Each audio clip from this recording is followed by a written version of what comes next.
Good morning, everyone. Today is March 3rd. Right now it's roughly 8:30 a.m. This morning I'm going to do a rotor and a brake change on a 1999 Honda Civic EX 4-door.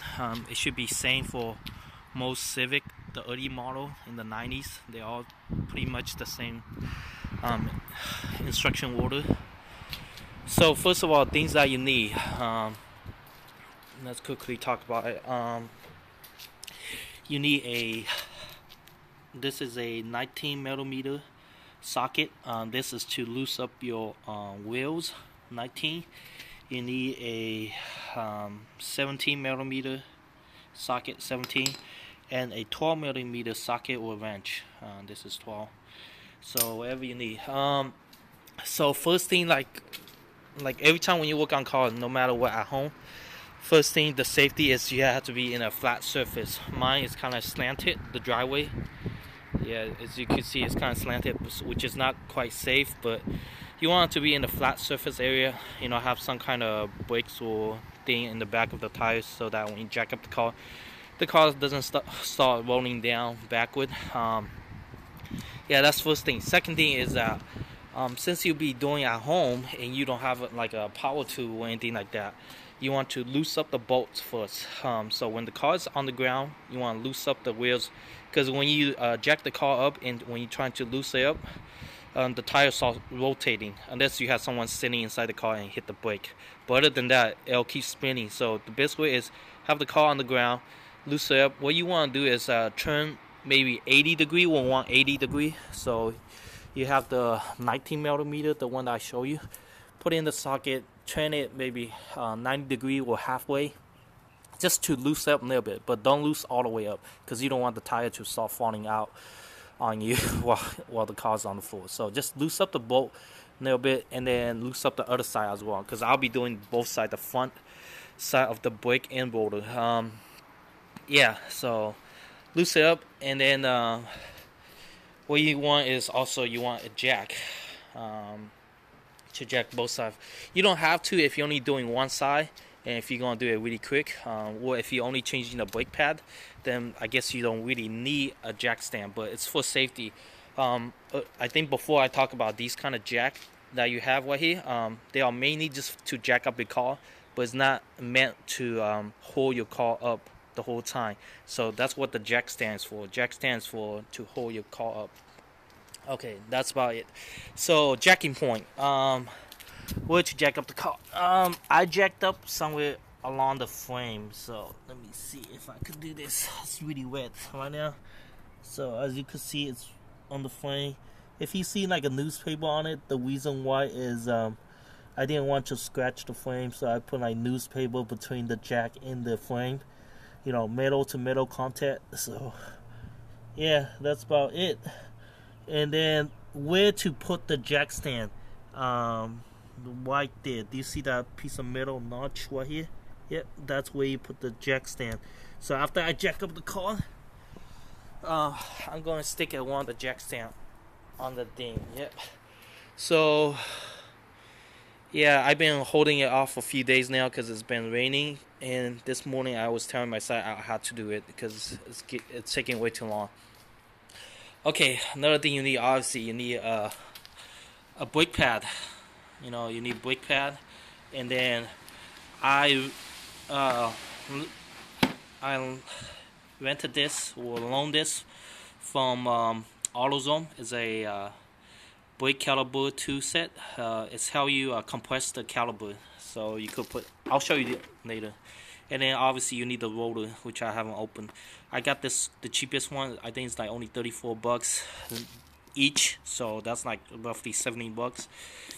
This is only 20 bucks. This is 60 bucks. You renting it from AutoZone, but after you turn it, they'll give you $60 back. Obviously you need brake caliper, brake cleaner. You want to spray this thing down on the caliper itself when you use it, because it has a special coating on it. So you want to spray it down to clean it, and then you need .3 brake fluid only if you need it. If you're going to bleed your brake or something, or if your brake is low. But other than that, that's it. And as usual, since I'm recording it myself, I had to pause the video and then do something, and then I'll show you guys. So right now I'm going to jack up the car. I have the jack stand in the right position ready, so I'm just gonna jack it up and then put in the jack stand. After that, then I'll show you guys. So I'm just gonna pause the video right now. Okay guys, so I have the jack stand on it. As usual, I put a loose paper underneath, so I didn't want to scratch up the surface area, so metal to metal contact, so I just put like a newspaper on it. You don't really need to do it if you don't care. Same thing as the other side. I have it up ready, and now I'm just going to loose up the bolt, because I already loosened it up already, so I just had to remove all the bolt. I probably forgot to mention why I'm changing the brake pad and rotor. Obviously the reason why is the brake pad, I think it's worn out. Every time I hit the brake, I hear like squeaking noise. Yeah, it's pretty loud squeaking noise. So I think brake pad is definitely gone. It has a warning sensor. Probably that thing, the piece of metal is scraping on it, so that's why it's making that squeaking noise. Another thing is that when I hit the brake, the steering wheel starts shaking. High speed when you're doing freeway, and then you go on slow down, the steering wheel is shaking. So obviously the rotor is kind of bad. It's because the design of the wheel, the rim. I can't really see the caliper. Oftentimes you could look inside the caliper and look at the brake pad surface, see how thin it is. But as you could see, it's really small hole on each one, so it's kind of hard for me to look through every single hole to check. So, and it's an old car anyway, so I just bought it now, probably like 2 weeks now. So I figure it's probably time to change it, and it doesn't cost that much. The whole package, this all came out to be like roughly $100. So yeah. All right. So I'm going to pause again and then remove the wheels and show you guys. Okay guys, so as you can see, I've removed the wheels. Now it's probably best time to look at your wheels. If any damage to it, if there's any needle on it, now it's a good time to inspect. And since you have the wheels off, now you can tell the brake pad. So let's see. So the way how you tell the brake pad is, let me move my hand. Let me see if it focus. There we go. That's the brake pad right there in between. Do you see that tiny little bit? So, and then also you could check the surface of the rotor. It kind of smooth, but and then you could also probably check the thickness as well. And also, since you have this opening, you could look at the suspension, see if there's any damage on the boot or anything like that. If it's leaking. Looks pretty fine. Everything's good. The way how you're going to remove the rotor needle is that you need a screwdriver with diamond-shaped screwdriver. Those are the two that are holding the rotor on, along with the caliper, obviously. So yeah, that's how you check it. And then let's check the other side. Same thing. Check the wheels if you have to. See if there's any damage. Check the suspension. We got some spider web on it, so looks like never been touched. Seems okay. As you can see, there's some leak to it, so that's good to know. I fixed the leaks already. If you guys saw my previous video, yeah, so it's kind of dry up already. I'm not going to even bother with that. But anyway, back to the caliper. So as you can see, this side is kind of worn down a lot more. If you could see, I don't know if you could see it. Yeah. And then there's a groove right here, this part right there. It's been cutting down on it. So yeah, so another thing is that oftentimes you could also resurface the rotor too. You could take it to a machine shop where they kind of grind down a layer of rotor, a metal, grind down a metal piece, thin metal, so that it'll smooth out. But it's also depends on your thickness of your rotor. If it's too thin, they cannot grind it down anymore. So yeah, and I also noticed something. If you could see on the caliper, there's a shiny piece of metal, so obviously something been grinding down on it. if you could see, yeah, this piece of metal metal shading on the caliper right here as well. So yeah, right there. So it has been something been grinding down. So it's probably one of these metal, thin piece of metal or something. Yeah, I haven't noticed that. Let me see the other side if it's doing that. Yeah, this side seems fine. I noticed that the caliper seems a little bit thicker compared to the other side, but I don't know. Let's compare to a brand new one. So brand new brake pads. Kind of hard to focus. Let's get into the light.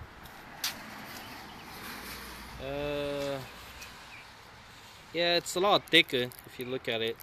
So yeah, it's good to change it. This only costs $20 for the whole set, so probably won't last that long. It's cheap. Oh yeah, I forgot to mention that you also need one of the grease, brake lubrication grease. You're gonna go on the edge of the caliper. I'll show you later. Go on the top edge on both sides. Yeah, and then oh, also when you move the wheels, make sure you remove it in like a diamond cross shape. So what I mean by, remove the nuts on this side and then remove this side and then cross. Yeah, just do that. Okay, so I'm gonna pause it right now and remove the caliper. Oh yeah, since I gotta tell you how to remove it. Another reason why I have a jack stand on is that most likely sometimes you might want to turn your steering wheel towards the right if you're doing the passenger side, so you get like better opening area, because all the bolts that you want to loosen up is in the back side, and sometimes you need like a lever, like a longer wrench or handle. I can't think of the words right now, so that's why you might want to change move your steering wheel towards the right or wherever the side that is more convenient, so that you could get more lever, because if not, this thing is blocking it, so you want to move it out more. So what you need, I believe, it is a 17 millimeter or 12 millimeter. By feeling it, this is a 12 millimeter. So you know what, hold on, let me change the steering wheel first, then I'll show you. It's kind of dark. Okay guys, sorry about that. This is my second video. The reason why is I accidentally closed the video, so it wasn't paused anymore.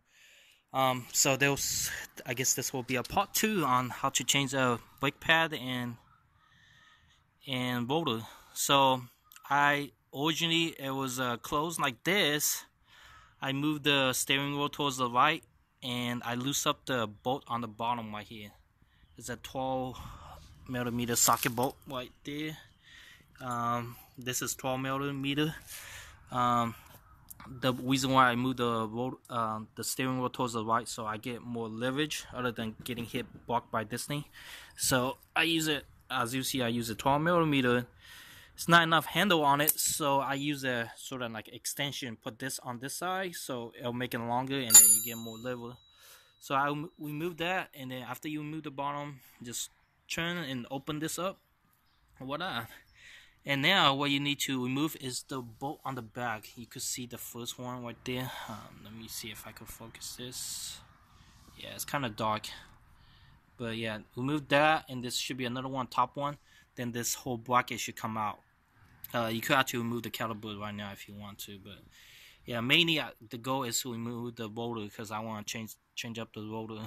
Earlier I was talking about there's a metal shaving on the caliper, and then it's grinding off right here if you could see it. So that's why. Anyway, this is going to be a part 2 video. Also, to use to push the piston back. Earlier I forgot to mention that when the caliper is down, another way you could do is stick a flathead in. Or you could see all these metal shaving. You could stick a flathead in and then kind of bend it, because I don't really care about the rotor anymore. So you could twist it and then push the piston back. Another way is to use the tool that I bought from AutoZone. I need 2 hands for that. You could borrow the tool from AutoZone for $60 and return it. And yeah. Anyway, I'm going to pause it right now. Okay guys, so I removed the rotor. That's the hub right there, and I found out where the metal shaving is came out from. So if you look from the front, it doesn't look as that bad. You feel the hand, you touched it, and the surface feels pretty good. But if you look the back side of it, voila, look at that. The whole sheet of metal basically came off on this side. If you look at the caliper, the pad, this is the back side, which you cannot really see. It's uneven with the whole middle, the brake pad, the whole thing is gone. They're actually shaving out the metal at this moment. So yeah, it's pretty bad. This is the front side of it, which seems pretty good. It still has some meats left, but the back is just really bad. So it has like an uneven wear on the brake pad. Another thing is that I didn't anticipate this thing is actually kind of heavy, the caliper. So you usually need like a jumpy cable with something to hold on to this, but I didn't have anywhere to put it, so I just kind of have it sit right there. But other than that, you do not want this thing to hang because you don't want to put weight on the brake line. So yeah, next time if I change, I probably have extra cable or something to have this thing hang somewhere other than hanging it by itself. But I was lucky enough to find a spot where I could have this thing sit on the thing. Yeah. Here's the new one, as you could see, and you know what, I should get the new rotor out and compare them. Hold on. Okay guys, they say you shouldn't put your hands on them, but I already put my hands on there. You can see the fingerprint on it. But yeah, this thing is looks shiny, looks like heavy too, very clean. So let me just put this down and let's quickly compare. Yeah, this rotor is old, and yeah, let me feel the weight of it. I feel a little bit lighter, but that's one thing for sure. But let me see the thickness between these. Could this thing sit? No, it cannot. Maybe I'll put my shoes on it. It's sitting. Oh, maybe not. Yeah, it's resting on it. So yeah, in between, you guys could compare. It's about the same thickness, but this one for sure felt heavier. It's not lighter, but it's heavier. Like I say, this caliper is held on by these two small nut, whatever you call it. You might want to use it's stuck on pretty hard, so you might want to use a hammer, and then, but I use a power drill, not power drill, power screwdriver, whatever you call it, and then got this out. But yeah, oftentimes when yours is rusted inside, you might want to use a hammer and hammer the screwdriver in and then twist it off. But if you have one of these power things, it's a lot better. So anyway, before installing this, you want to clean this with a brake cleaner, which I have it right here on the bottom, and then go do the same exact procedure, just go backward and then install it. Alright, let me pause this and put this on. Okay guys, so it's done. It took a little bit while, but overall it's done. So put it back. As you see, those two small screws go back in. That's what hold the rotor in place. Brand new brake pad in. There'll be a gel so that it doesn't squeak. The gel go on the edge of it, like I was talking, edge of the brake pad, both sides. And then so the step, obviously, to put it back, you put the rotor back and tight those things up. Not too tight though. Well, you want it tight, but not like strip the bolt or anything like that. After you finish that, put back the caliper mount. This is the caliper, but this is the mount. So put the mounts back, screw it on tight, and after you screw it on tight, the caliper should be flipped open like this on top. And then while the caliper is open on top, you stick this caliper compressor on. This will go on the caliper side, the round circle piston side of the caliper, and this go on the edge on this side, and then you kind of just twist it. Use one of these, just twist this thing, and what it does is it will expand, and this thing will push the piston back in, so that you get enough space to put in the brand new brake pad, because the brand new brake pad is pretty thick, so you won't have space to install it unless you push the piston back. After you push the piston back, just flip it down and close it all the way up, and then tie up the bottom bolts right here. Just tie this up. Don't touch the top bolt. This just for you to pivot. It just pivot up and down. That's it. It doesn't do anything. Just loose this one up on the bottom and close it up. That's it. And then don't touch this. This is the bleeder for your brake, unless you plan to bleed your brake and then put a brand new one. Other than that, it's good. I did notice that the rotor get really dirty easily because my hand be touching it. It's kind of hard to prevent not touching the rotor and everything. But other than that, yeah, that's how you do it. And then put the wheels back on. Yeah, so the other side will be the same. You guys could just repeat the same thing. Yeah, I'm going to try to combine the video one with this video combined in, because earlier I accidentally pushed power and turn it off, the pause mode. So I'll try to put it on together. If I wasn't able to do it, then this will be a 2 video instruction on how to change the rotor and brake pad. That's it. Thanks for watching. I'll see you guys next time. Bye.